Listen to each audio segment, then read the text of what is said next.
here in Colorado. We worked on some of the stuff here in my studio in Denver, and we worked on a ton of stuff in Marshall's studio in Chicago. We kind of like flip flop going between Chicago and Denver because it's easy to get to. Well, nowhere is easy for Ryan to get to, but all the album's work was done, recorded at the Boulder place, and then back and forth between Marshall and I's studio.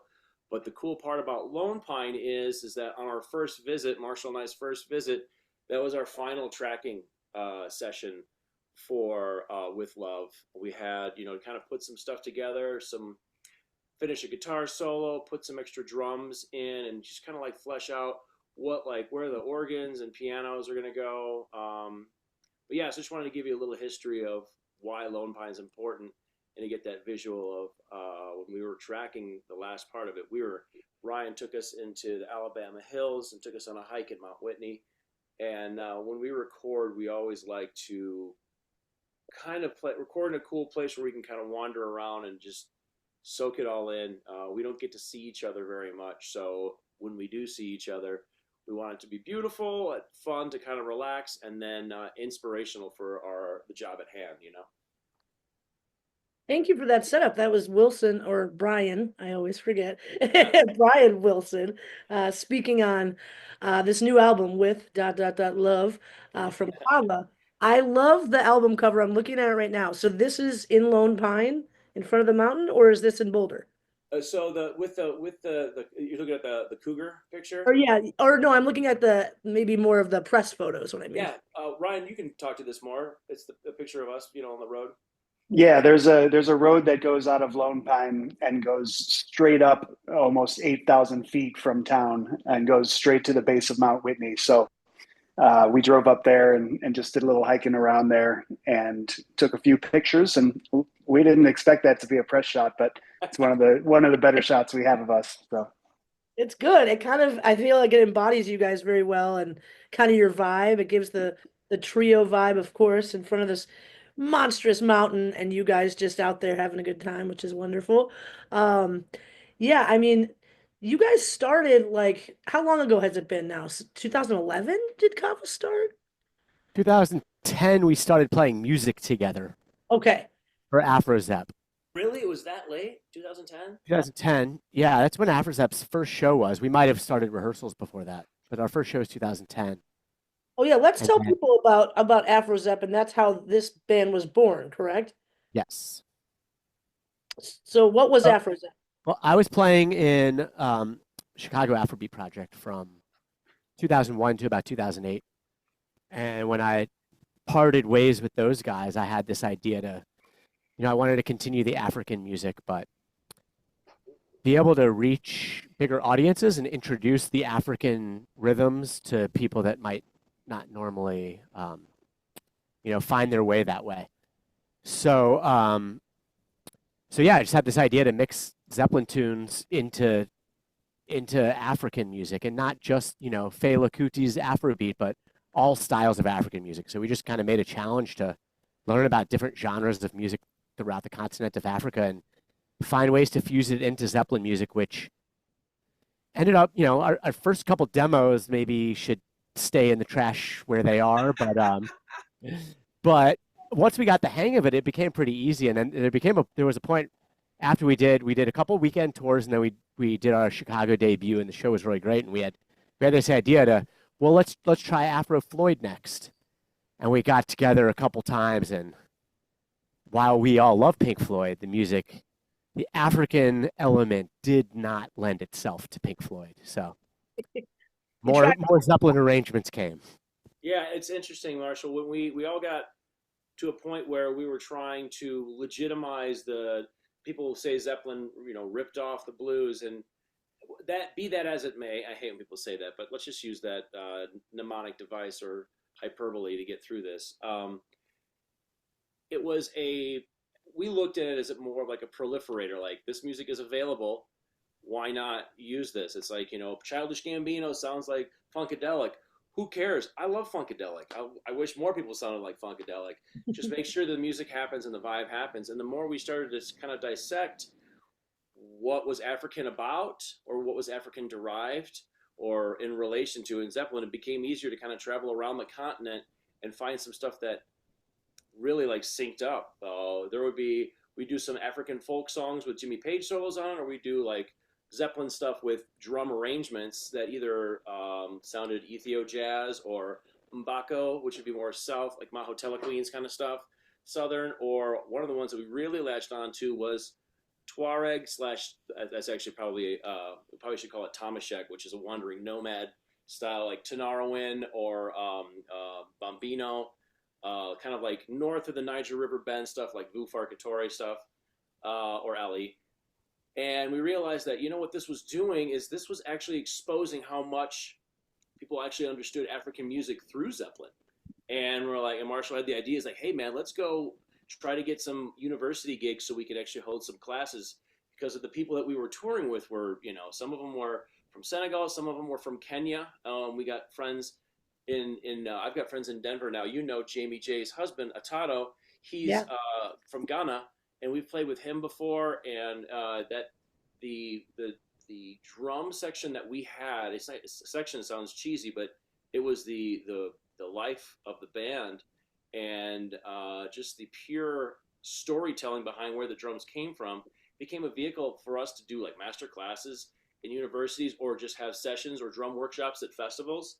And people really gravitated towards like, oh, I know a lot more about this thanks to Zeppelin having these kind of like earthy beats and such. So it was kind of like bringing the music back from England and America back over the pond to, you know, create that kind of like musical journey and communication, because, you know, Afro-Cuban also came back to from Ethiopia as well with congas to go back and forth. So there's so much like, you know, back and forth over the continents, and Afrozep was a great vehicle for that.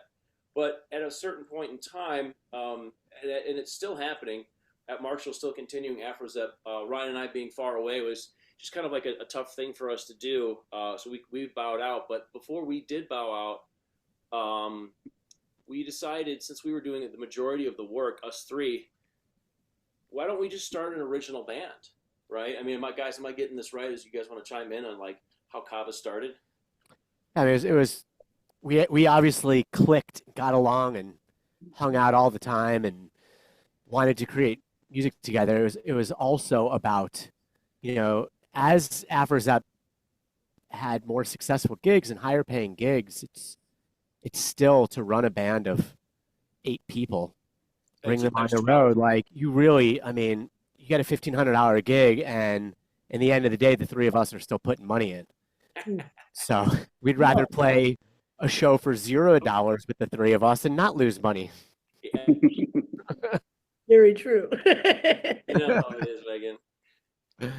I do. It's true. It's hard. Original music is hard to get people to pay for, and the more people you have, the harder it is. So I totally understand. But this is where you guys began, and this is how this blossomed, to make your own band, to a trio. Like, let's siphon it down to something small. But you guys sound like a huge band. The music itself sounds very big and prolific, and there's so many elements of some of these like alternative things I used to listen to when I was in the 90s, mixed with like a psychedelic era, and also just a lot of ethereal and like kind of breathing and meditative stuff. So this band is cool. This is a cool band, and I'm glad that you guys did get away from being a tribute band, but also I'm sure it took a lot of elements from Afrozep and how you fuse those African rhythms to make Kava. So I think a lot of people, especially college kids, especially people in the college radio, is gonna enjoy this. So I'm excited to have people listen to it.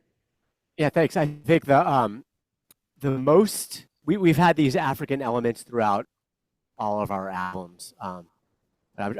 I only know the working titles of these songs, so I'm going by Dreamy. But the second track on the album, I have to look it up.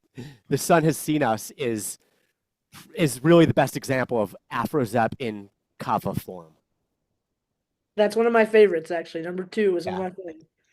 We have some Chicago musicians on there too. We have Ryan Tedder's on there, and then we have Andrew Albert's on there too, right, Marshall? Yep. And am I missing? There's who's playing? Oh, that's it. Ryan did all the horns, and Andrew did all the percussion. So they each did, you know, countless parts. Yeah. Do you know any of these names? I do know Ryan Tedder pretty well. He's awesome. I was Andrew, listening to it and I was like, they have horns? I must find out who's playing these horns. yeah, Andrew Albert. So whenever we go on the road with Afrozep, we would have. I mean, Marshall's generally our MD for the percussion, but we would always call it a drum master. We would have Sekou Kande of Seneca would be one of our drum masters. And Andrew Albert filled that role really well. He's well known on the East Coast. He worked with a bunch of the people that were in Fail the Musical. If you don't remember, Marshall, those dancers, like, I know this guy's like he were playing in Brooklyn Bowl with the I forget what the Fail's band was, but these dancers came up and was like, I knew that was Andrew, and I'm like, Andrew, you got dancers from New York who just backstage heard your djembe and they know it was you. Like, that's great. That's awesome. These drum masters, and Andrew was one of them. And he, I don't know how many tracks he put down on that, but boy, it was Rollin's nightmare mixing it. But we're glad that he stuck through. But yeah, we consider Andrew a legend. It was a lot, and I could tell you that every single one of those was first take. Yeah. Yeah.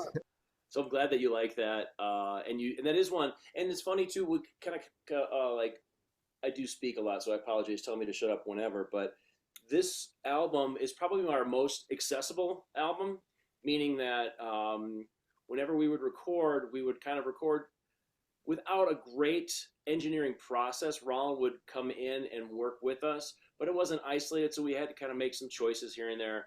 And on this one, we wanted to, instead of just like improv and cut down the stuff later, we actually decided to go into this recording process as like, all right, let's write a couple of jams and then either tonight or tomorrow arrange them and record them properly, which we never ever did. Well, that's not true. We did it in 2012 or 13 with Chicago. But this was one of the ones that we like. There were 4 songs. The Sun Has Seen Us, Along the Way, What of Tomorrow. Those are 3 I think I'm missing. Oh, what was the other one? There was one more. But those are songs that we wrote and finished there. And it was really hard for us to say, is this really Kava? It's not weird enough. It's hard. It's outside of our wheelhouse, which was actually one of our first songs that we ever wrote, Wheelhouse. You guys remember that? Oh, yeah. That one might remain in the garbage can. So anyway, it turned out to be at the end result more accessible. So we're pretty proud of the fact that we put the effort in, and it's going to give any Kava listener a little bit more of a I'd say a friendly protocol into some of our deeper stuff. So,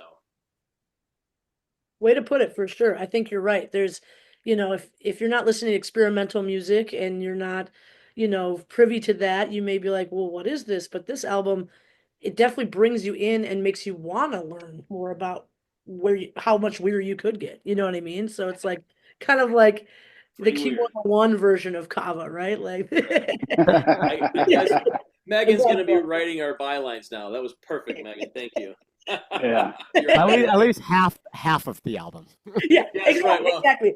I'm only actually at half, so I don't know what's happening. So we'll see tomorrow when I play it on air. if you listen to Chuck and Dan, you're going to be like, what? This is normal?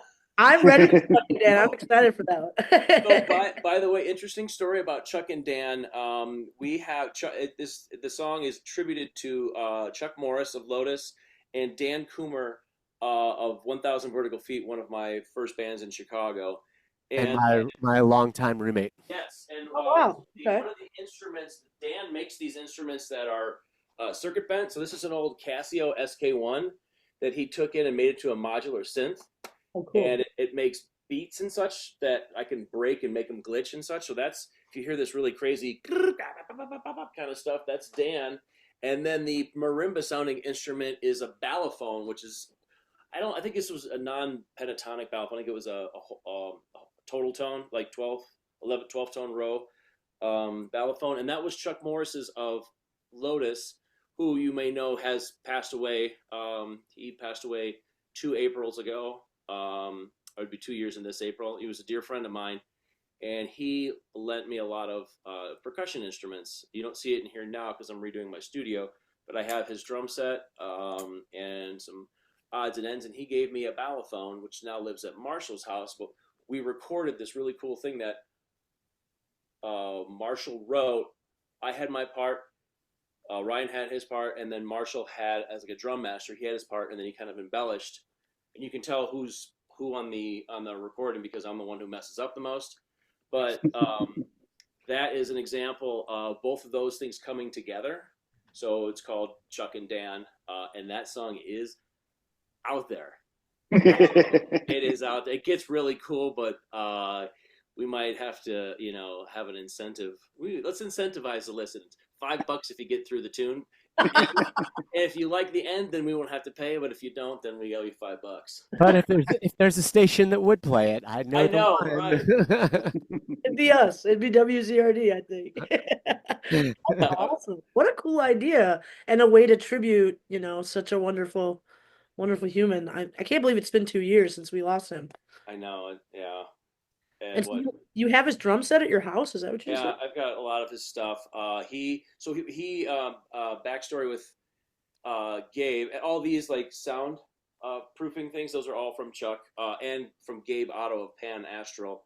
He was the guy who would sing in Lotus. Have you ever seen a Lotus show or a guy who would sing David Byrd sings? That's Gabe Otto. Oh yeah. He moved to. Do you know him? I remember seeing him with Lotus doing some of that stuff. Yeah. Yeah, and he's friends with Jamie as well. So, and you would know him if you saw him or ran into him.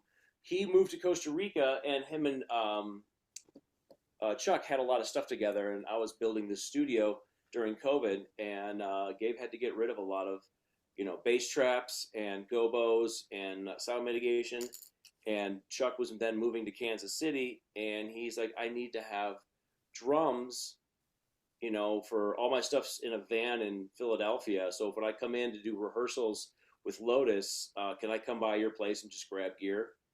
And, because that's one of the things with Afro Zep, we had these little like pockets in New York and Chicago and Denver and sometimes California where you can't fly with drums. So we would either lean into the community to help us with drums, or we would provide drums for people who are coming into town. And that's one of the ways that we got to work with a lot of great musicians. And Chuck and I became really good friends in the early 2000s with my band 1,000 Vertical Feet, touring with Lotus from time to time. But we became really close when we started doing a lot of gear swapping in the 2018 to 2021 era. But yeah, so I have his drum kit. Before he moved, he's like, you should have a drum set. That was mine. You had all this ramshackle stuff. I'll just give you mine. I'll just come over and take it whatever I want. It'd be cool. So yeah, and then we lost him. So I cherish all of those items now. Oh wow. I'm so glad they have a home with you and that, you're able to give it the love that it needs. That's really cute and beautiful. Yeah, and he actually, before he passed, Marshall, if you remember, he lent us like 3 snares for the recording of. For the recording? Yeah. I remember I had snares. I didn't realize they were his. Yeah, cool. One of them was yours and 2 of them were his. Okay. Yeah, there's a couple of pictures from the photo dump of you like out there like retuning and reskinning. Yeah, okay, nice. Oh, and also, where in this, I'd love to show you and forward some pictures. I can't believe we don't have these ready for you because this is kind of clever. The reason why there's a cougar involved and why we've named him Norman is because in this Earthship, do you know what an Earthship is? Not really, no. Yeah, it's okay. I didn't either. It's maybe Marshall. You probably have the best answer for what an Earthship is. A spaceship on Earth? It's pretty much it is a dwelling that it originated in New Mexico and became popular, and it is kind of expanding. It's a building that's built into the earth, so it uses like natural hills and stuff, and it's all insulated by dirt and rocks. So like it's all sustainable. Like the water comes from the ground as well, and there's no like all of the electricity is from the solar. So it's a house that takes all of its functionality from the earth. It's very cool. Compost toilets. And yeah, try recording. Try doing like a bit of day drinking, and then like recording until the middle of the night with adult activities, and then going, oh, I gotta go to the bathroom. No, I don't. Uh, Not so, trying to do that. and what really was crazy, I forgot about this, Ryan. Yeah, it is from the earth. Some of the they brought the earth into some of these like formations, and they would grow plants and herbs and such. So the whole environment was super humid. So I don't have it on the wall, but I had a 12-string Rickenbacker that I had to constantly tune. Things were going in and out of tune like crazy, but we were literally recording in a greenhouse that was part of the earth.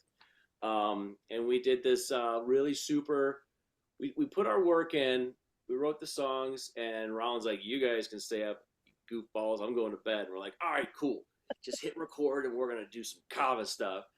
And much to his amaze, like, I'm gonna unplug my headphones for sure. So we're recording, and we're having fun. Picture, post show, like, oh, let's go hang out here. So everyone's kind of a little loose, and how you can say it as radio friendly as possible.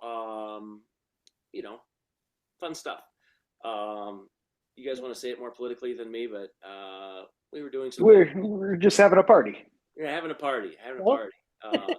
So, and on one of our breaks and like just recording all these really weird like oscillations and filters and synths, just making these padscapes, and Marshall's got a ton of loops going.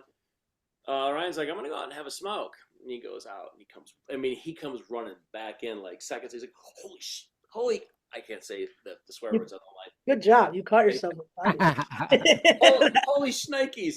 Yes. He comes running. He goes, that was just a cougar outside, and we're like, what? So he's like, yeah, I saw this shadow in the tail, and I'm like, well, we were just jamming. Like, it was some crazy whoop, whoop, whoop, whoop, whoop, whoop noises, and this cougar's just hanging out, which was awesome and incredibly frightening. It changed the whole session after that. So we're like, oh my God, there's a cougar. And what are they doing coming to this? Like, usually they're afraid of noise, and here we are, like, it's Brave Town Central, whoop, whoop, whoop, whoop. And this cougar's like, I might have a free meal here in a second. So Ryan goes up there, comes back in, and we're like, the session stopped at that point in time. We were just trying to come up with like all kinds of stories about who this cougar is and what was he doing. And then we named him Norman. I don't know why, but we did. And one of the songs on the album is called Norman's Lament. And we all pitched in and wrote lyrics kind of on the spot. Everyone had a couple lines, and the lines are, you guys want me to say the lines? Yeah, go for it. Will you do a Broadway style as originally intended? Hold on a second. I got to do my stretches, and got to get my jazz hands all happening. So Norman's this cougar who just wants to be friends with everybody. And in the end, his makeup gets in the way. So it's the song is all vocoded. You could barely tell, and it's really dark. But it goes, nobody knows that I'm lonely. So I'll sing it. Nobody knows that I'm lonely. They are all frightened of me. They run and hide, and I catch them, they die. Here I am once again, so lonely. And so he just wants to get these friends. Hey, let's be friends. And they're like, fudge, a cougar. Ah! And then they go run. He's like, his predatory instinct kicks in and he just eats them. And then when he's all done, he's like, oh, these were my friends. So he's, I'm lonely again. The hard life for a Norman, man. I know it. But he's like kind of cleaning his like blood-soaked paws. I'm lonely. I love this. You guys are quite imaginative. The party probably helped, but who knows? Yeah, it did. It did. But even on the most sober of moments, we always crack each other up and come up with the most ridiculous, almost kind of like show tune, kind of like comedy stuff that only we think is funny. For example, we had a song called Wheelhouse that was the stupidest thing you could ever hear, and it just cracked us up. And in between, like trying to write songs and stuff, sometimes Marshall will take his chaos pad, and we don't know that he's looping us, and he'll just boop, hit it, boop, hit it, and it'll be like, oh yeah, here they go, oh yeah, here they go, oh yeah, and then Brian will start clapping, and then we'll get this goofball song that is like more logically correct than most of the stuff that we write, but it's really not commercial, so you don't hear much of that from us. I love it. Thanks for taking us into this earth house outside of Boulder on the Front Range. Very cool. I mean, what a place to record. And you guys packed up all this gear, right? Came out there to make this happen, all sorts of different weird things, correct? And Mhm. kind of Yeah. like the first time you did it back in like Michigan, right? When you guys first tried to figure out your sound. I think that's pretty cool to think of how far you've come and just, yeah, let's, pack of cigarettes and whatever, like the Blues Brothers, but really like djembes and weird synthesizers. Let's go. Kava's in town. Like, The difference was the first time it was the three of us in a car with all our food and gear. Oh yeah, and it was didn't it like crazy snowstorm too? Like we're like, Yeah. well, if we don't make it, at least we know that we tried. Yeah, like, and we had This was 4 different vehicles for now. yeah, it's become wow. See, that shows you time. Uh-huh. Oh man, that's amazing. What made you guys want to do that in that Earth House? the Did you Marshall plan on that? question. This is a Well, Marshall. we have done a few different retreats, as we call them, where that was kind of in the past since Wilson and I moved out of Chicago. That was every time that we recorded something major, we would try to just do it in a beautiful place, somewhere secluded where we weren't going to bother anyone making noise. Um, and Colorado has been for us since Wilson lives there. It's kind of halfway in between us, so we have done a number of retreats in different places in Colorado. So it was kind of the logical choice. And on this one, Rollin, who used to live in Chicago as well, but he now lives in Texas. So it was kind of a central place for all of us to meet. And speaking of bringing gear, Rollin brought all of his really high tech recording gear from he loaded up his Forerunner and drove all of that up the canyon up into this Earth ship. So not only were we bringing gear, but our engineer was bringing a lot of really good gear, which is a big reason why this album sounds so sonically crisp. Yeah, indeed. And I don't know if Rollin did come out to. We did a double album that was released. Volume 1 was released. What do you guys think? Like 2020, and then Volume 2 was released 2022, something like that. And we try to make Sounds a right. point of releasing something every year, and we got a pretty good track record. We're up to 13 albums now.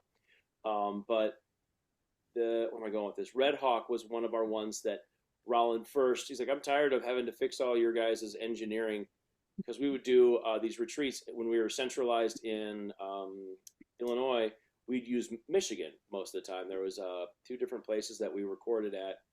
One was called Lakeside Melodies, right, guys? Or Lakeside, or the Blues Cottage we'd rent out and just get weird in there. And then we did the other one in Sawyer. But since we don't know, we're much better at it now, but we didn't know back then. We're like, no, we can't hire an engineer. They're going to freak out. Like, we get way too weird. So we're sticking microphones inside, like next to amps that are by a refrigerator. There's other things like by like a fuse box. So like, I don't know why that's got that noise. Well, we didn't know what we were doing. So when we decided to do Red Hawk Volume 1 and 2, it was over a full long weekend in a cordwood house. It's like a circle house in the round, hard to explain. And I could, but it wouldn't be worthwhile for this interview. Rollin came out with a bunch of, he's like, hey, I'm kind of trying to move out of Chicago. I want to see what Colorado has to offer. And he's like, I'm going to bring a bunch of gear out. And he brought a bunch of like compressors, preamps, and such. But we recorded in the round, so there was, if we didn't like something that someone was playing, we had to kind of deal with it. Sonically, it was great. But after we went through the iteration of having him do our mixes, and quite honestly, a lot of re-engineering and reproducing. We produce our own stuff, but Rollin really gets in there as well and helps us out. And long story getting longer, he's like, hey, the next time we do this, let's have a plan of isolating the drums in one room, putting the guitars in another room. And the result was it probably took about a year to plan what we were bringing, with, meetings with Rollin. Let's meet for like a little bit. Let's go get some gear. Let's just try some things out. A couple months later, we'd meet. Like, all right, cool. We got a place. And With Love was the culmination of about 8 months to a year of planning. I'm going to bring this. You're going to bring that. And Ryan brought stuff because he had a car. He drove out. I brought stuff because I got a studio full of shared gear and such. And Rollin, brought up distressors, brought up consoles, probably brought up like 30 grand worth of gear. And Marshall refuses to just travel lightly, bringing the most packed backpacks full of all these crazy electronics. It literally looks like a Sherpa when he comes in. We pick him up from the airport with like all these samplers and mixers and like electronic drums, like stuffed to the gills. His backpack is like this. So yeah, TSA's nightmare, but we always bring gear and just kind of plan it, and then we just put together a studio in an environment, recorded, and then wrapped it all up and took off. It's amazing. So, yeah, that's kind of with these retreats have been kind of the impetus and also the methodology of how we feel that we can actually get our voice recorded. Because Marshall and Ryan designed this band. We all designed it, but one of the coolest things that Ryan and Marshall did to really help this band have zero arguments, which is the way it was designed, but I'm in the band, so there's going to be arguments. Oh, there's not. Yeah, right, exactly. Is a 3-piece is awesome because there's always going to be a majority of I don't like this, I like this. And we've been really good over the last, guys, 10, 14 years of even if I don't like something, if Ryan and Marshall like it, two beats one, with exceptions here and there, but for the most part, that's what they brought to the table. I think was the most coolest thing of our band is that like, hey, it's a democracy, and there never can be an even split. So I don't know. You guys want to add to that? Yeah, I agree. I think it's great, and we have any people who are close to one another and working on a creative endeavor are going to have disagreements, but we've always been able to work them out and still remain close. So that's the reason we're still making albums. Yeah. The beautiful thing. I think you can tell you guys have a really cool rapport and like look forward to getting together, and then outside of what you guys end up just hanging out and having a good time, this music pours out, this creativity comes out from the three of you coming back together. And I like that you started in Chicago, but then split ways, and that majority kind of gets split, but then you have to, come back together in a way to keep creating. And it's kind of amazing. I mean, these days we can leave our place and, make music from anywhere. But these retreats are pretty cool. I definitely like the idea of a secluded retreat. Get as weird as you want, get as loud as you want. It makes for, I think, what you guys do, it makes for really beautiful, cool music. So I think a lot of people are going to enjoy this album. I love that the cougar became the cover. I think that's amazing. Just kind of happenstance.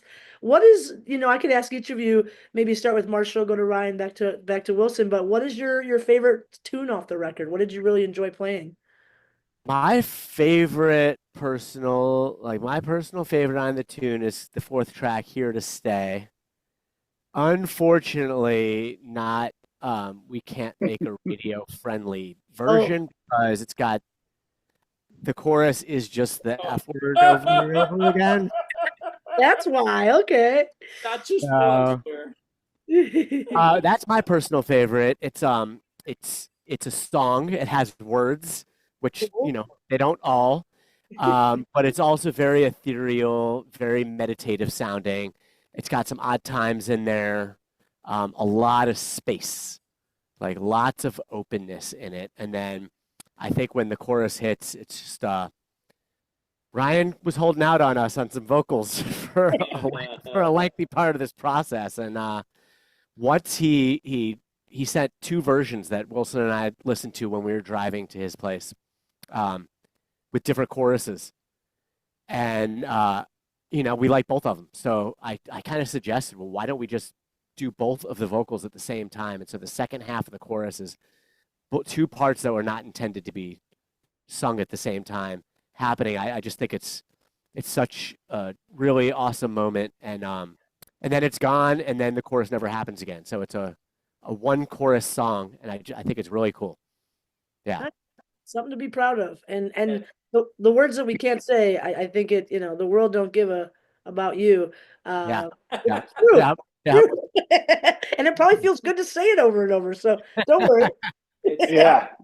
Yeah. it's absolutely true, and it's like the unrated version, and it kind of has that George Washington Bridge feel to it, right, Ryan? Where can you explain what that means? Yeah, where it just the phrase kind of goes over the bar line and it starts and ends at different places as you repeat it. And as far as the words, let's just say I was feeling a particular way that day.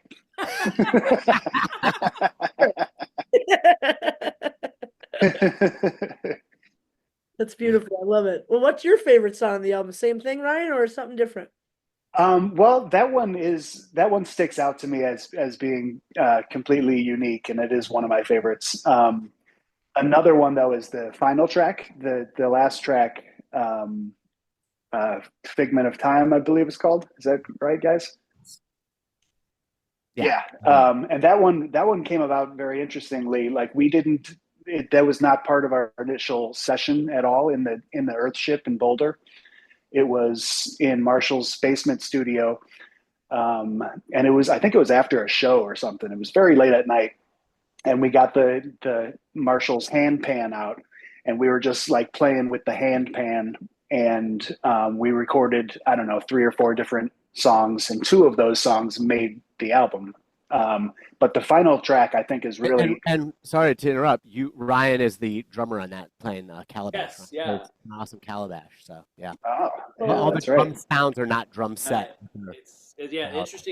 Interesting on that calabash is a water drum. It's a big gourd, and when you pound it, it sounds like a bass drum. But if you smack it or have a pencil or you can get a click. So it's basically a bass drum and a snare, or a bass drum and a rim shot.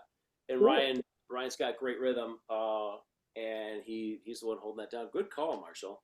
Marshall's playing the handpan. I don't know what I'm doing. I think you're playing. We're each playing a different handpan, and Ryan's playing the calabash. I think. The other one was I was playing 808, and and vice versa, handpan, and yeah. That's your favorite. Interesting. It's my favorite too. Is it? The lyrics are just great. Yeah. I'm not going to give it away, but Ryan did a great job. Ryan always holds out till the end and lets Marshall and I just simmer over, and then delivers. Where Marshall and I be like, I guess we're doing this. I guess we're making a duo. Jeez. Oh, where's Ryan with these? And oh, they better be good. And then he presents them. It's like, yeah, those are pretty awesome. Okay, all right. He comes in. I mean, it's hard to write the part that everyone, musician or non-musician, who uses our language, English, can understand. And Ryan's voice is bar none. He's second to nobody, bar none. He's got an amazing voice. He really uses a pure voice and a raspy voice, and he's really good with rhythm, so he knows where to put the words. But on this one in particular,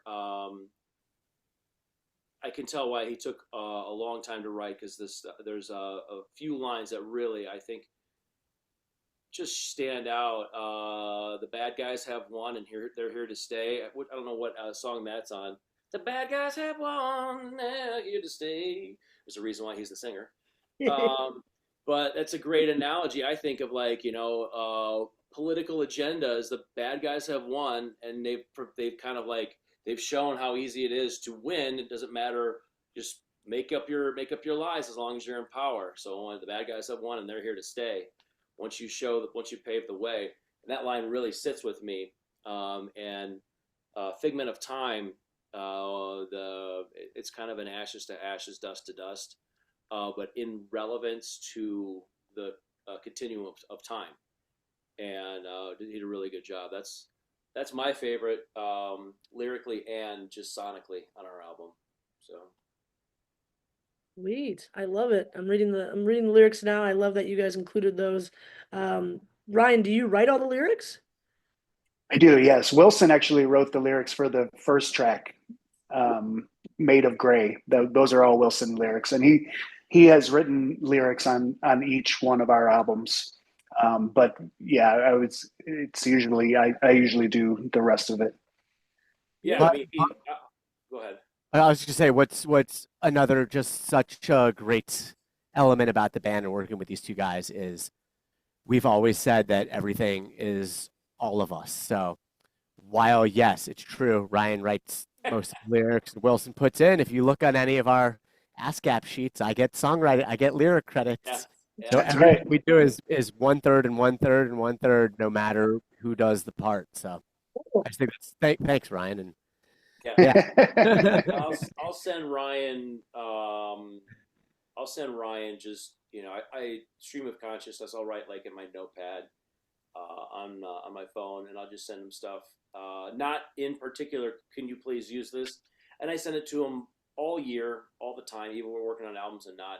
And all I do that for is like just a turn of phrase might be something he's looking for. If he's got 13 lines in a song and he can't make lines 11 and 12 work without a turn of a phrase, and he'll very what do you want to call it? He gives me credit, but that's pretty much all I do is I just give him a couple clever sayings here and there so he can use them or know that he has them and is not like stressed out of like I got to come up with everything.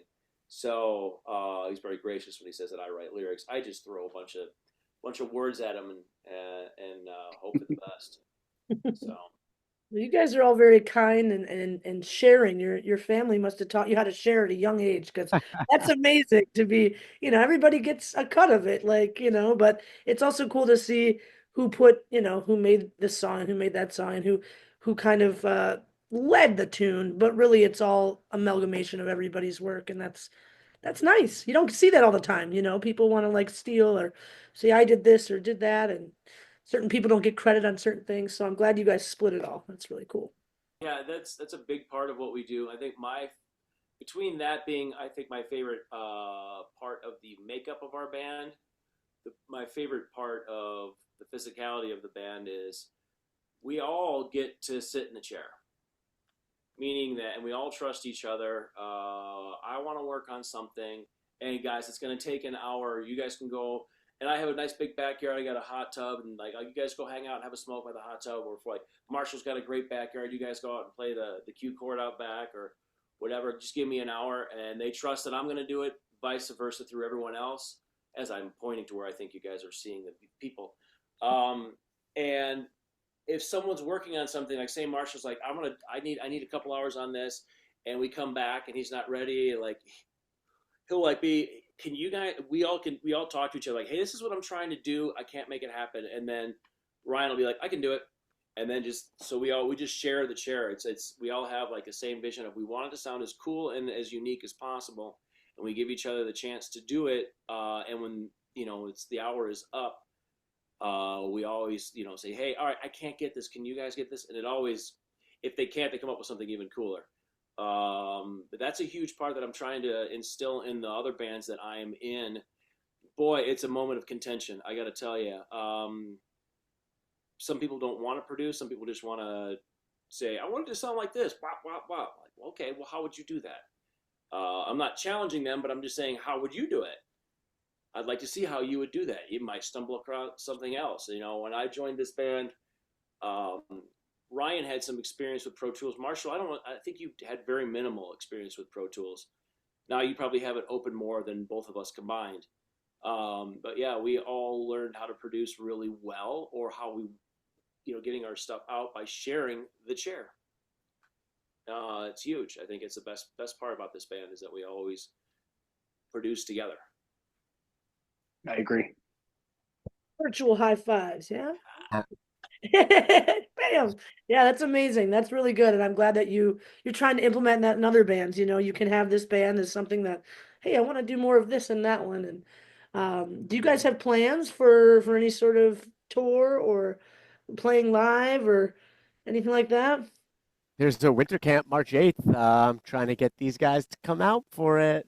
Say, when I think of Kava, I think of winter camp, and I'm Yeah. hoping that you'll be there, but I don't know. That's hard to get to. I'll be there. And as far as Ryan, I'm not sure. Ryan will let us know probably the night before, right? Maybe a few nights before. Yeah, I'm just teasing. I'm throwing Ryan under the bus. But yeah, obviously we'll give a shout out to Jesse Kreiderman for giving us a space I know I've been kind of talking over everybody, but I want to give him a shout out for putting together an environment for us to be in between bands. And I know some people probably are annoyed with us or whatnot, but I like to think that what we think of it as is usually he gets a band like Les Special, X Mag, Knower, any of Lewis Cole's stuff, Mike Dillon. So bands that play quite a lot of notes, Kick the Cat, great musicians. Very, very, you work in the audio industry, things that wear your ear down a little bit. So we're kind of like the cheese at a wine party. So we play like in between to kind of like, just kind of like some nice, you're feeling like a piece of asparagus in the wind, like, and then they can go out and start rocking the next thing. But we play in between these bands, and I think Jesse had said it. He's like, it's kind of like going to summer camp, like when you go and you're wandering through the woods. You just saw Humphreys play, and you're trying to get to Primus on the main stage, and you're wandering through the woods, and you hear like a campsite over here's got music, and a campsite over here's got music, and it's like he's like, you're like that band that's like all the campsites music when you're trying to get from one place to the next. So we've kind of like designed playing in that environment in between, and he's really allowed us to do that. So thanks, Jesse. We love you, Jesse. I love winter camp. It has become a staple that I believe you guys will be always in that really cool, weird balcony during the intermission, which is it's so cool up there. It's just like, wait, who's playing and where are they coming from and what is this music? And it's Kava every time, and I love that. So March 8th, thanks for that date. That would be Yeah. awesome. Can you do it without all three parts? Like, what would you do if Ryan wasn't there? Can you do an abbreviated version? We do have an abbreviation. We have names for if it's Ryan and I, if it's Marshall and Ryan, if it's Ryan and Mark. So if it's Ryan without Ryan, it's Kano Riva. No, it's that one. You're wrong. Kano Riva. No, it's Zeus Spring. Oh, Zeus Spring is any combination of the two of us. Oh, is that what they did? Okay, yeah, all right. Yeah. Zeus Spring. Yeah, thank you for that. It's been a while. Like if you weren't there, it'd be Kano Wilva. Kano Wilva, that's right. Right. And then if it was no Marshall, it would be Kano Markshall. That's Marshall's reporter name. He's Mark Shull. Oh yeah. Whenever he's reporting on with the knowings of Kava, I know it's a whole thing. I'm sorry. You guys are funny. I love it. That's awesome. Well, we're excited. We're gonna play some of your tunes after this, and let people. We played one before. We're gonna play one after, maybe two. Get people excited. The album is fully out, right? It was out this past week. Yes. Congrats! It hit all the streaming platforms. Where can people find your music and find more about you guys? Bandcamp. Yeah, I mean any of the streaming Bandcamp, SoundCloud. Yeah, Spotify, Apple, all those things. The best thing to do is type in Kava, Kava, and then With Love, because there are other Kavas out there, and we don't necessarily have the play count to show up first. Right. Kava With Love or Kava Red Hawk will get you where we need to be, and you'll see. We have, I want to say 13 albums as of now that are out and streaming. And we have plans for 2 more coming up.